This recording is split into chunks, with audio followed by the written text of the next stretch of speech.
우리 하나님을 찬양하는 일이 선함이요 찬송하는 일이 아름답고 마땅하도다.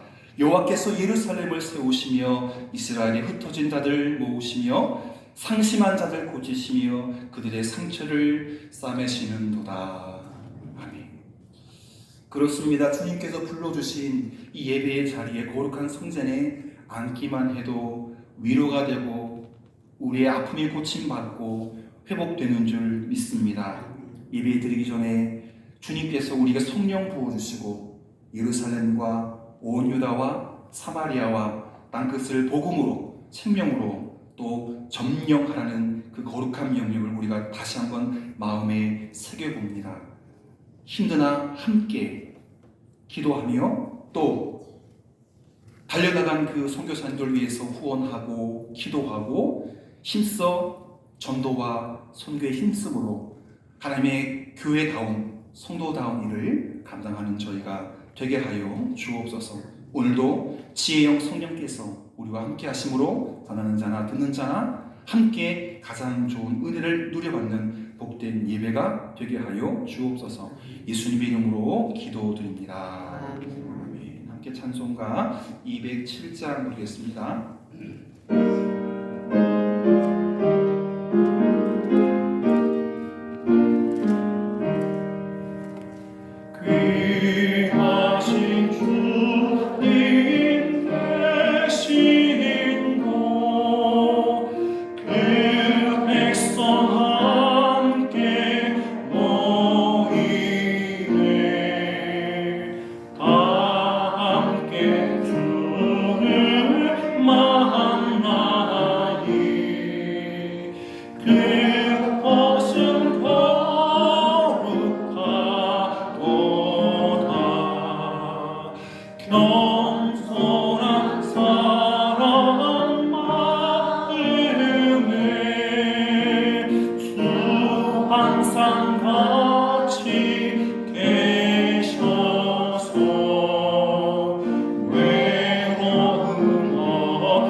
오늘 주신 하나님 말씀 성경 속에 찾겠습니다.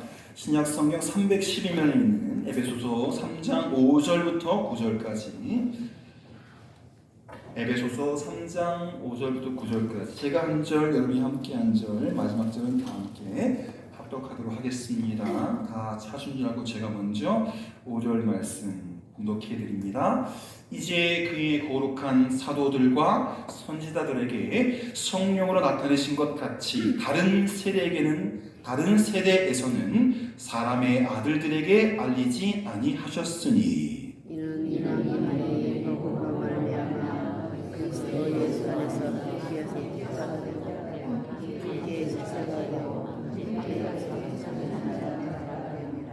이 복음을 위하여 그의 능력이 역사하시는 대로 내게 주신 하나님의 은혜의 선물을 따라 내가 일꾼이 되었노라.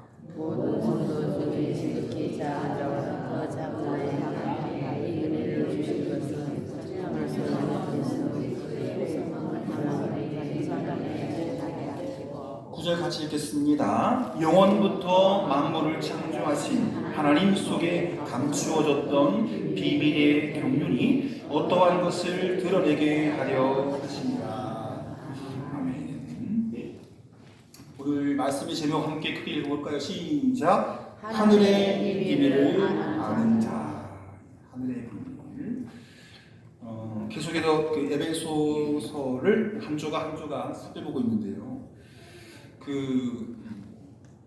지금도 2시에 약전에 가서 5시에 회의를 마치고 돌아왔습니다. 성경 학교를 조금 더 세밀하게 준비하고 있고, 어느 교회가 엔진이겠습니까? 어느 교회가 엔진입니까? 지금 저희가 다 이끌고 있습니다. 힘든 건 다 우리가 하고 있고, 또 여기 와서 하자고, 여기서 하는 게 더 편합니다. 더 좋고 시설도 좋고 한데, 그쪽이 인구가 많기 때문에 약전에서 많은 것들을 하고 있는데, 여러 가지 그 중에 보물 찾기가 있어요. 말씀을 숨겨놓고 찬양 활동들을 하는데, 별건 아니지만 아이들이 그걸 할 때 불을 켜지 않겠습니까? 선물이 뭔지, 상품이 뭔지 모르니까. 또 이제 팀을 나눠서 A팀, B팀, 천군백군 나누는데, 이게 그 보물을 많이 찾으면, 숨겨놓은 보물을 많이 찾으면 점수가 많아지기 때문에 나중에 큰 상을 타니까 아이들이 선의의 경쟁을 하게 되죠. 보물 찾기. 근데 보물을 딱 찾았는데 한 글자가 딱 써 있어요. 천문사님 한 글자 뭘까요? 꽝. 너무 속상하죠. 또 찾죠. 우리는 꽝이 아니라 정말 하늘의 비밀을 펼쳐보았어요. 성경이 그렇고, 성령이 그렇고, 예배가 그렇고, 말씀이 그렇고, 은혜가 그렇고. 여러분, 우리는 성령께서 도장 찍어주는 인치시는 사건을 통해서 하늘의 비밀을 알게 됩니다. 우리가 찬송 불렀잖아요. 마지막 찬송이 뭐였습니까? 성령이 임하시면 어떻게 된다고요? 입을 닫고 있으면 안 된다고요. 죽어요. 비밀을 알았는데, 예? 내가 암에 걸렸는데 서울대학교 안박사님한테 내가 나았어. 똑같은 병을 앓고 있는 다른 사람은 내가 나았으니까 저기 찾아가봐. 서울대 뭐 의사를 찾아가봐. 일러줘야지. 나가 거쳤다고 너 빨리 죽어? 그 말이 아니잖아요. 그 얘기한다고 제가 어떻게 됩니까? 그렇잖아요. 성령의 인치시는 사건을 통해서 우리는 하늘의 비밀을 알게 되었습니다. 지지난주에 말씀드렸던 것처럼 우리는 발사하는 교회를 이루고 있는 우리는, 목사된 우리는, 장로님은 여러분, 집사님은 여러분, 성도된 여러분은 딱 완성된 존재가 아니라 계속해서 더 예쁘게, 더 아름답게 지어져 가는 존재입니다.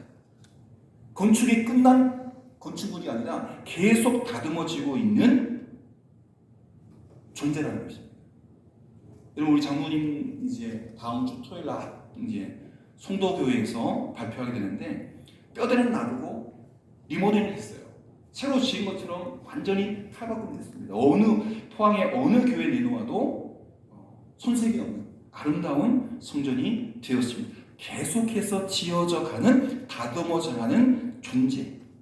지어짐이 끝난 존재가 아니라 죽을 때까지, 하나님의 품에 안길 그 순간까지 계속해서 믿음의 믿음을, 소망의 소망을, 사랑의 사랑을 덧대어서 지어져 가는 존재. 그래서 성경은 우리에게 오직 성령의 충만함을 받고 성령의 인치심을 받아 성령으로 지어져 가라.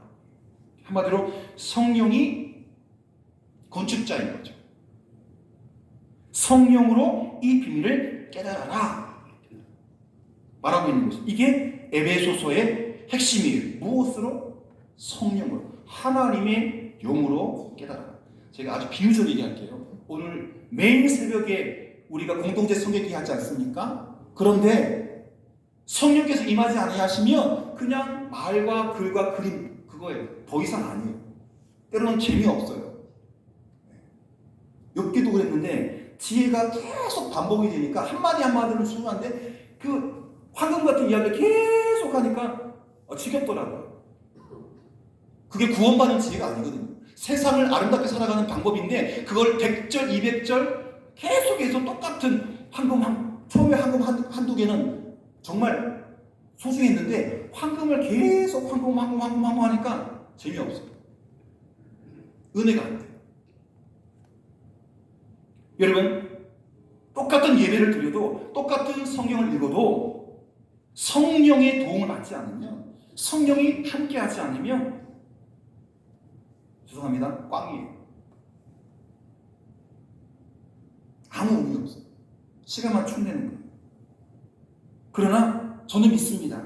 여러분이 이 더위에 새벽만 해도 열기가 가시지 않는데 땀 뻘뻘 올려오셔가지고 한 20분 성경을 함께 읽으면서 성령의 도우심으로 차곡차곡 쌓아가는 줄 믿습니다.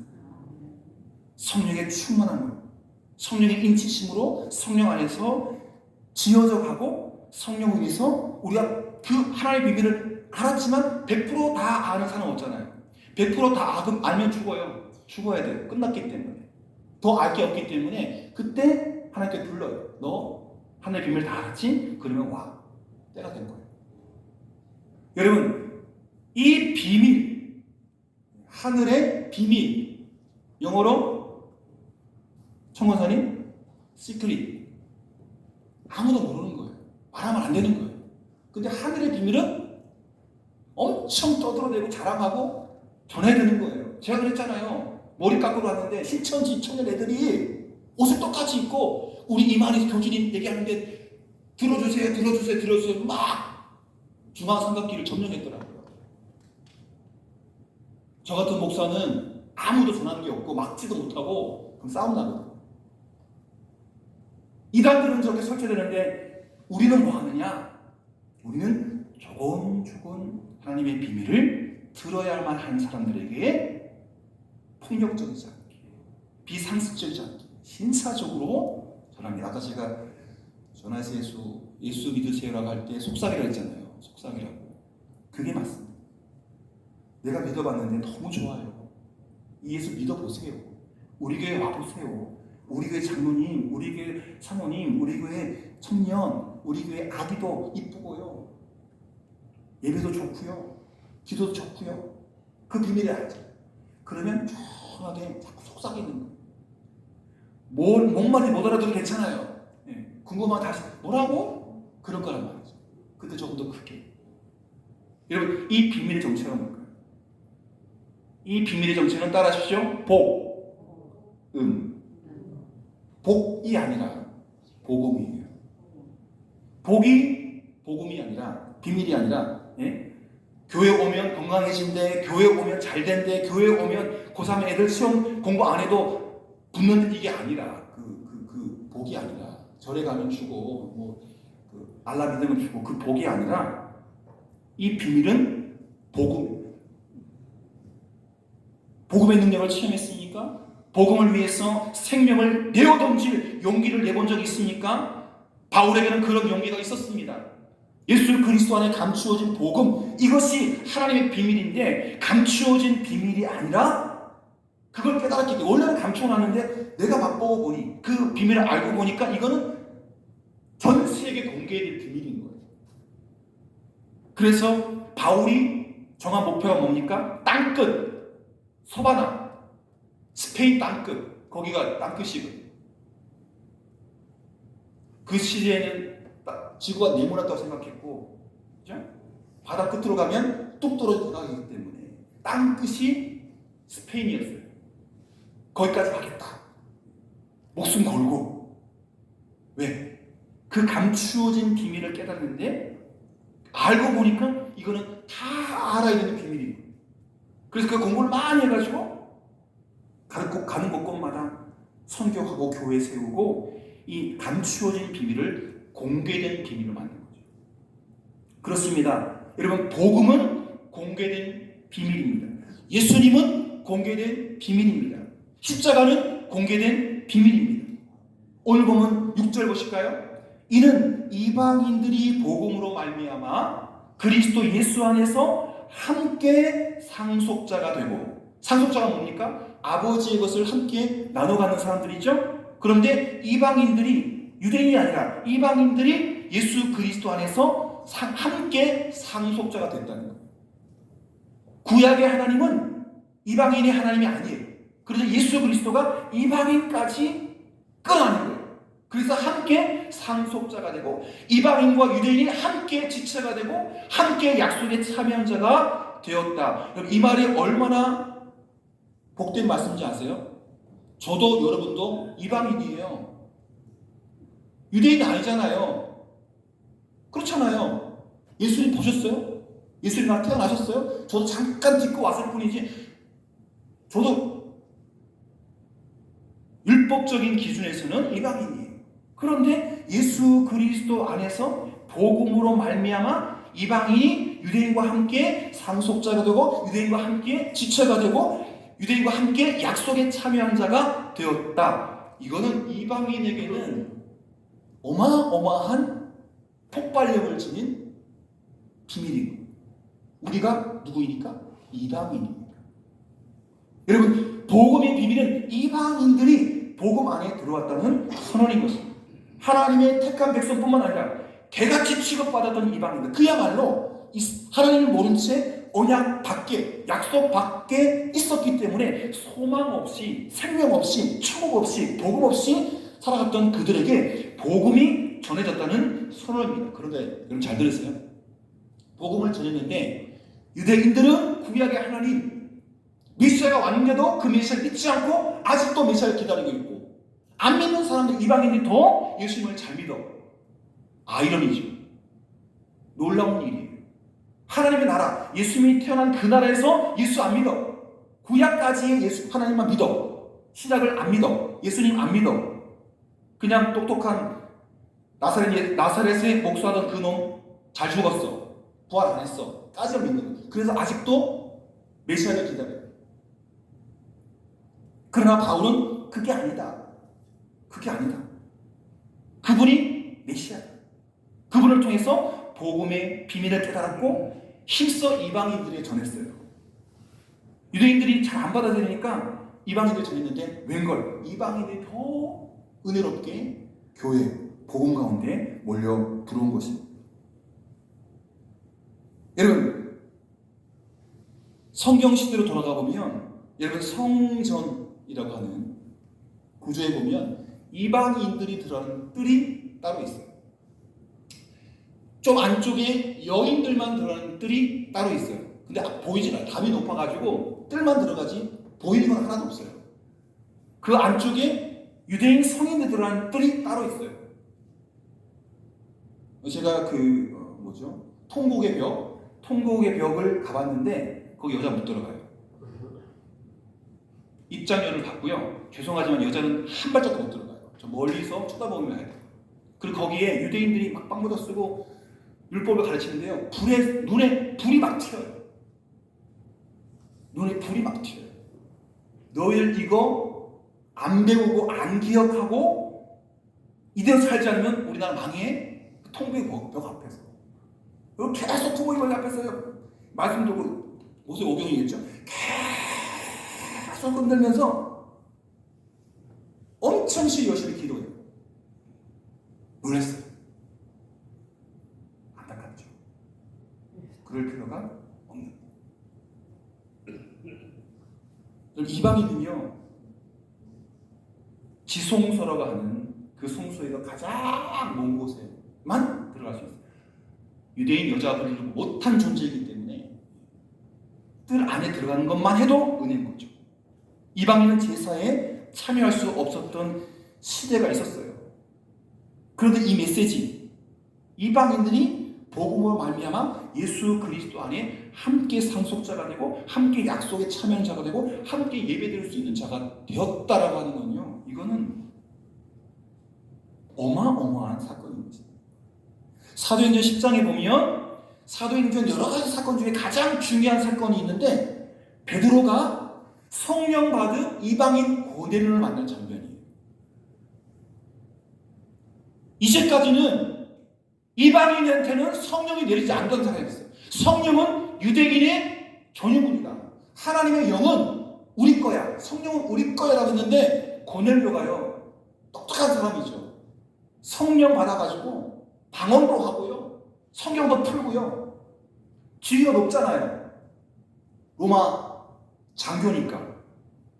베드로가 그 소리 듣고 가서 만났어요. 자기도 깜짝 놀라는 거예요. 베드로 무식쟁이잖아요. 어부잖아요. 배움이 짧잖아요.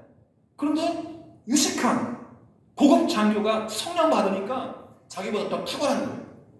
인정했어. 성령이 이방인한테도 내릴 수 있구나.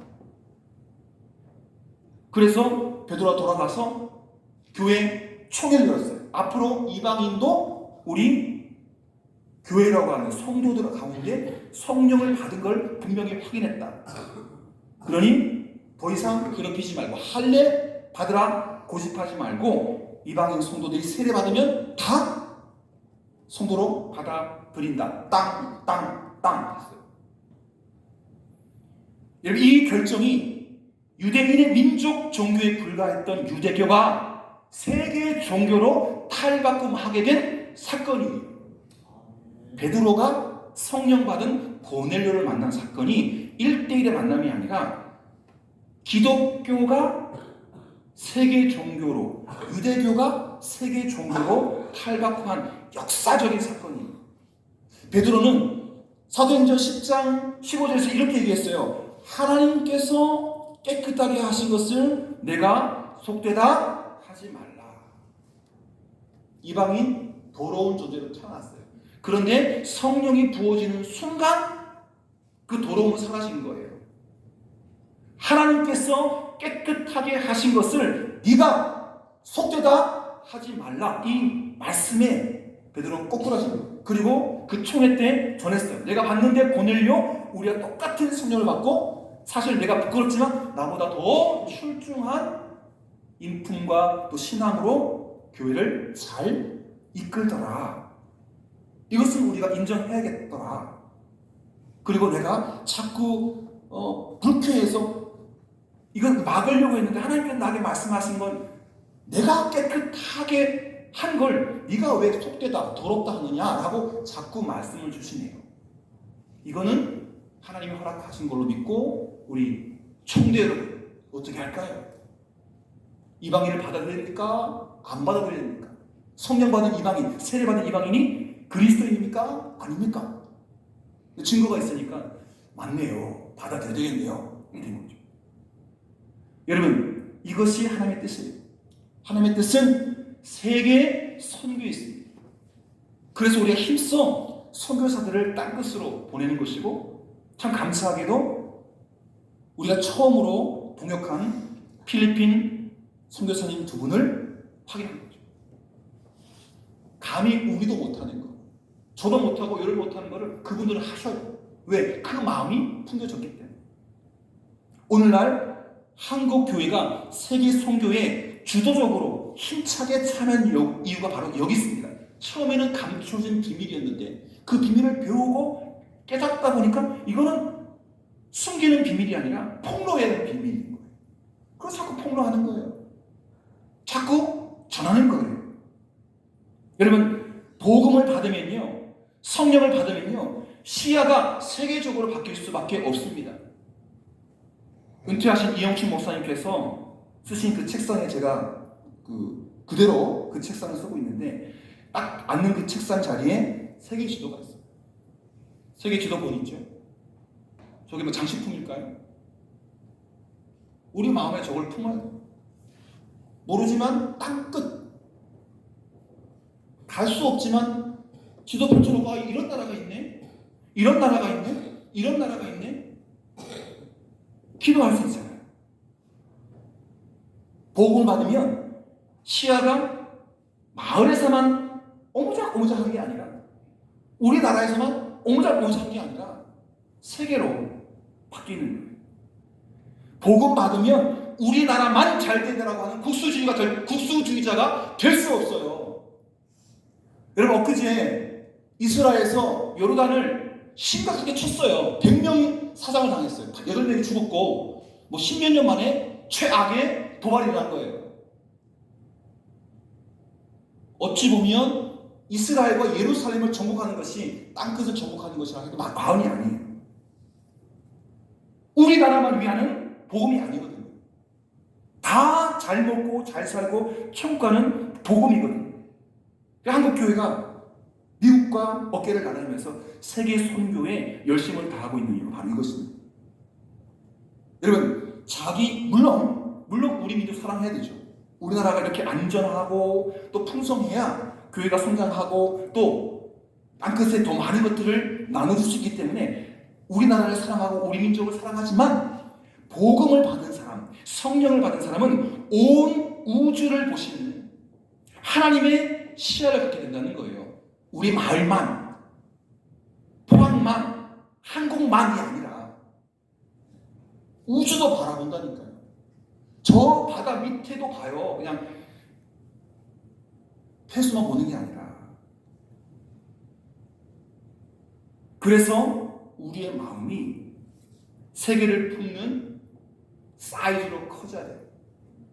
거기다가 다 알 수 없지만 우주를 품는 마음으로 커져야 해요.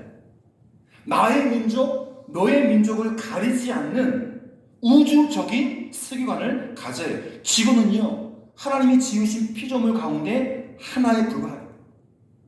하나님께서 지구만 만드셨을까요? 아니에요. 우리가 지구에 땅을 딛고 있기 때문에 지구만 지은 것 같지만 아니, 이 모든 걸 다 하나님이 만드셨어요. 중요한 것은 그곳에 복음이 전해졌느냐 안 전해졌느냐. 예수님을 알지 못하는 사람들을 향해서 눈물 흘리는 까닭이 바로 이 때문이지 않습니까? 우리가 받은 이 복음을 온 천하에 전하는 것이 마땅합니다. 처음 쓰여진 복음 마가복음 16장 15절에 보면 이 말씀이 있죠. 또 이르시되 너희는 온 천하에 다니며 누구에게? 만민 누구예요?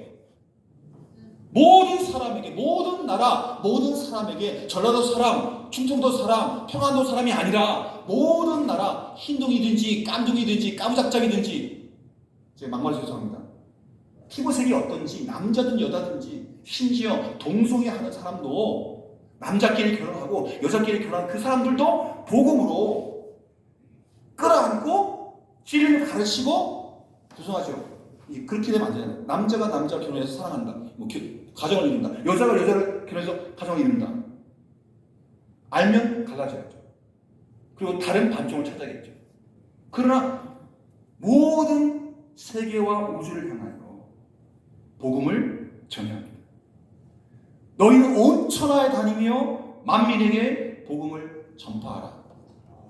우리가 온 천하에 다니지 못할지라도 복음을 전파해야 하는 과제가 있다고 하는 것. 온 천하에 다닐 수 있는 그분들을 축복하고 힘을 주고 기도하는 것. 우리의 사명인 줄 믿습니다. 그 다음에 쓰여진 마태복음 28장 19절에 20절에 보면 더 놀라운 말씀 있죠. 같이 읽겠습니다. 시작! 그러므로 너희는 가서 모든 민족을 제자로 삼아 아버지와 아들과 성령의 이름으로 세례를 베풀고 내가 너희에게 분부한 모든 것을 가르쳐 지키게 하라. 볼지어다 내가 세상 끝날까지 너희와 항상 함께 있으리라. 하나님이 항상 함께 있는 사람이 누구냐? 믿는 사람 아니에요. 땅끝에 가서 복음을 전하는 사람이에요.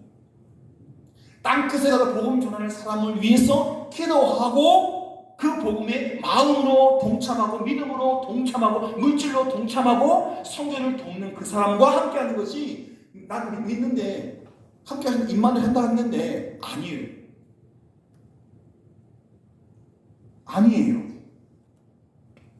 가서 모든 민족을 제자로 삼아 아버지와 아들과 성령의 이름으로 세례를 베풀고 내가 너에게 분부한 모든 걸 가르쳐 지키게 하는 그 사람에게 주는 거예요. 그 선교사들을 돕는 이들에게 주는 거예요. 잊지 마세요. 우린 그 일 하고 있어요. 부끄러워할 필요 없어요. 저도 발산에 있잖아요. 똑같아요. 보내는 선교사, 나가는 선교사 다른 거예요. 우리도 선교사 보내드리는 선교사. 기도를 보내드리고 물질을 보내드리고 응원을 보내드리고 여러분 온 천하에 다니며 복음을 전해하는 사람들 바로 그 존재가 임마누엘의 존재인 것입니다. 여러분 하나님이 교회로 모이게 하셨으니 모인 것 뿐이에요. 마음에 갈등할 필요 없고, 또 선교사님을 만날 때마다 여러분 박호동 선교사님, 또 정혜영 선교사님 기도하고 계시죠? 그것도 선교에 동참하는 거예요. 기도가 응원이니까. 그리고 그분들에게 지난번에 왔을 때 많은 분들이 정말 엄청난 사랑을 베풀어 주셨어요. 너무 놀라셨거든요. 선교사님 오셔가지고 선교에 대해서 보고한다고 생각했는데 우리 교회가 시골 교회라서 그리 기대 안 하신 거예요. 작은 교회라서 그냥 그걸 보고하고 자기 거를 보고하고 자기 거를 내놓는 거가 다일 줄 알았는데 엄청 받아가지고 가셨는데 이렇게 받아도 되나? 놀래서 가셨어요. 그리고 제가 그랬어요. 선교사님 절대로 보고서 보내지 마세요. 그리고 제가 필요하면 절기 때 갑자기 그 동영상 보내달라고 했더니 거기다가 인사만 해주세요. 1분짜리. 그걸 촉합니다. 시간 없는데 복음 전했는데 보고서 쓴다고 거기 컴퓨터 앞에 묶일 수 없잖아요. 우리가 그것 때문에 돈 버는 거 아니잖아요. 기도하는 거 아니잖아요. 잘하고 계시니까 그냥 제가 정말 우리가 궁금하고 얼굴 보고 싶을 때 동영상 인사만 부탁드릴게요. 여러분, 비밀은요 3가지로 요약해 볼 수 있어요. 그리스도 예수 안에서 이방인과 함께 상속자가 되었다. 이것은 하나님의 재산을 함께 나누어 쓴다는 것입니다. 여러분, 세상의 유산, 세상에서 유산은 나누어 쓰면 아버지가 100만 원 줬는데 큰아들, 작은아들, 큰딸, 작은딸 4분의 1씩 나누면 작아지죠. 세상에서의 주고받는 유산은 나누어 쓰면 손해지만 작아지지만 하나님의 유산은 나누어 쓰면 나누어 쓸수록 더 커집니다. 할렐루야. 줄지 않아요. 100만 원 나눴는데 200만 원이 되고 200만 원 나누는데 400만 원이 되고 400만 원 800만 원이 되고 할렐루야. 이게 하나님 법칙이에요. 사랑은 나누면 나눌수록 커지죠. 사랑이 더 커지는 것처럼 상속의 축복, 하늘나라에 함께 이방인과 상속자가 됐다는 것이 바로 이것입니다. 하나님의 자녀가 되면 하늘에 속한 모든 신령한 복을 받게 될 뿐만 아니라 천국을 소유하게 되거든요. 여러분, 하나님께 주는 그 축복을 나누십시오. 그렇다면 내게 없어진 게 아니에요. 내 거 그대로 있는데 또 하나가 생겨서 전환이 되는 거예요. 2번째, 함께 지체가 되었다는 것인데 이것은 한 몸, 한 식구가 되었다는 것입니다. 여러분, 상식적이지만 예를 들어서 이집트 왕이 그 혈통을 잘 하기 위해서 다른 나라 사람을 아내로 부르지 않고 자기 누나와 자기 사촌과 이 가족들끼리 결혼하면 건강한 아이가 낳겠습니까? 아니면 기형을 낳겠습니까? 자꾸 가족들 안에서 사촌 간에 이렇게 되면 건강한 아이가 안 태어나요. 오히려 나와 많이 다르고 또 형질이 다른 멀리 떨어져 있는 그분들을 만나서 결혼하면 더 건강한 자녀가 태어나는데 가까운 가족과 결혼하면 점점점 괴물이 태어나요. 그게 임상 실험으로 증명이 됐어요. 함께 지체가 된다는 것, 한 몸, 한 식구가 되었다는 건데, 여러분, 교회는 머리 대신 그리스도, 머리 대신 예수 그리스도의 누구는 눈이고, 누구는 손이고, 누구는 심장이고, 누구는 발가락이고, 그렇지 않습니까? 우리는 그 예수님을 머리로 한 지체의 한 부분이에요. 포도나무와 가지처럼 머리와 몸과 지체, 그 관계입니다. 우리는 그리스도 안에서 연합된 한 형제입니다. 그러니 다른 교회는 모르겠어요. 우리가 지금 다 연합되어 있는데 더 끈끈한, 조금 더 끈끈한 김근자 집사님 옆에 송건사님, 김근자 집사님 옆에 또 고건사님. 고건사님은 얼마나 걱정하실지 몰라요. 이 장로님들 해가지고 어디 안 추나 어떻게 하나 너무 또 이게 편안하게 맞아주셔가지고 제가 너무 감사해요. 이게 신호탄이에요. 김근자 성도님 이제 시작이에요. 한번 그동안 해왔던 그거 그대로 아주 젠틀하게, 신사숙녀답게, 그리고 발상스럽게 조금씩 그분들을 감동시켜서 이제 우리 첫 열매 김금자 성도님이 저거죠. 아유, 김금자 씨도 왔어. 자기도 와. 말이 되잖아요. 네, 말이 돼. 함께 지체가 되는 것. 옆에 사는 것도 가족이지만 들어보시면 진짜 가족이지 않습니까? 그래서 우리는 그리스도 안에 연합된 한 형제입니다. 서로 색깔이 달라도 하나고 성격이 달라도 하나입니다. 우리는 주님을 사랑하는 마음에서 한 몸인 거죠. 저도 하나님을 사랑하고 우리 박장님도 하나님을 사랑하고 또 성권사님을 사랑하고 장로사님을 사랑하고 그러니 이제 그리스도를 머리로 한 몸. 여기서 한 사람도 필요 없는 사람이 없어요. 아무도 소외되거나 낙오되어서는 안 된다는 것이죠. 한 사람 한 사람이 다 중요합니다. 한 살이 안 됐다고 뭐 불필요하고 나이가 많다고 쓸모없고 아니잖아요. 다 소중해요. 너무나도 소중하기 때문에 몸 바깥에 있는 것도 소중하지만 바깥에 보이는 그런 장기, 지체도 중요하지만 진짜 중요한 건 다 안에 있어요. 그죠? 제일 중요한 건 뭐예요? 심장과 뇌죠. 다 안에 있죠? 안에 있는 게 더 중요한 거예요. 그런데 이 안에 있는 걸 꺼내면 어떻게 돼요? 죽어요. 심장 꺼내면 죽고 뇌 꺼내면 죽어요. 겉으로 드러나는 사람보다 속에 숨어있는 사람들이 더 중요한 거예요. 가만히 있는 분들이 더 중요한 거예요. 목사처럼 장로처럼 바깥에 드러나는 분도 소중하지만 오히려 가만히 계신 것 같은데 교회 심장 같은, 가만히 계신 것 같은데 머리 같은 분이 계시거든요.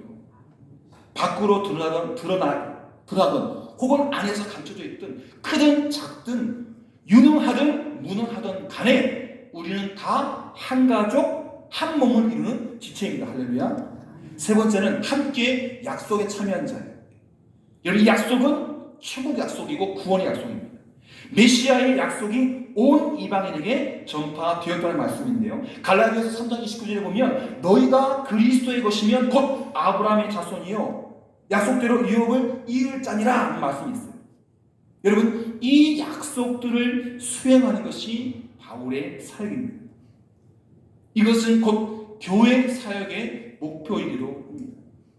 지금 뉴스를 보니까요, 러시아에서 그죠? 돈 주고 샀던 용병들이 월급도 잘 안 주고 총알도 잘 안 주니까 어떻게 해요? 탱크를 돌렸잖아요. 그래서 푸틴으로 달려가다가 200km 앞두고 그때부터는 200km 전까지는요 다 박수치는 거예요. 잘 싸웠다. 어디가 안 물어. 안 싸우고 그냥 쭉 왔는데 200km부터는 푸틴의 정예부대가 있거든요. 싸우면 엄청나게 난리가 나는 거예요. 그죠? 돌아섰잖아요. 그런데 그런 상황 속에서 우크라이나가 아무것도 못하고 있어요. 마찬가지예요. 싸우는데 이게 러시아도 진심으로 싸우고 있고 우크라이나 진심으로 싸우고 있고. 그 탱크와 탱크로 못 이겨요. 총과 총으로 못 이겨요. 오히려 사랑으로 이기는 거죠. 여러분, 교회는 무엇을 위해 존재합니까? 오늘 말씀처럼 비밀을 위해 존재합니다. 먼저 우리가 그 비밀을 깨달아야 하고 체험해야 되고 비밀을 맛보아야 하고 그러면 그 비밀을 전하고 그 비밀을 폭로하는 것에 목숨을 걸어야 되는 거예요. 비밀을 토해내는 사역을 위해서 교회는 존재하고 성도는 살아가는 것입니다. 그래서 이 구원의 비밀, 천국의 비밀, 복음의 비밀을 충분히 맛보시고 이제는 후손들에게, 이제는 가족들에게, 이제는 이웃들에게, 이제는 듣지 않더라도 땅끝까지 던져내는 거죠. 토해내는 거죠. 그렇게 우리가 존재함의 이유를 살아갈 수 있는 바울의 사역을 오늘 우리가 살아낼 수 있는 선교하는 교회, 전도하는 교회가 되기를 축복합니다. 기도하겠습니다. 하나님 아버지 감사합니다. 하늘의 비밀을 아는 자 사도 바울이 천국의 비밀을 알고 복음의 비밀을 알고 힘써 전했던 것처럼 저희도 내가 아는 그 복음의 비밀을, 내가 체험한 구원의 비밀을, 내가 영적으로 맛본 천국의 비밀을 내가 나만 전할 수 있는 그들에게 힘써 전하고 또 땅끝까지 우리가 복음으로 점령해 나가야 되는데 이미 그 땅끝에 진출해 있는 선교사님을 향해서 기도하고 또 응원하고 보살피며 함께 세계를 복음화하는데 쓰임받는 교회, 쓰임받는 성도로 살게 하여 주옵소서. 예수님의 이름으로 기도드립니다. 아멘.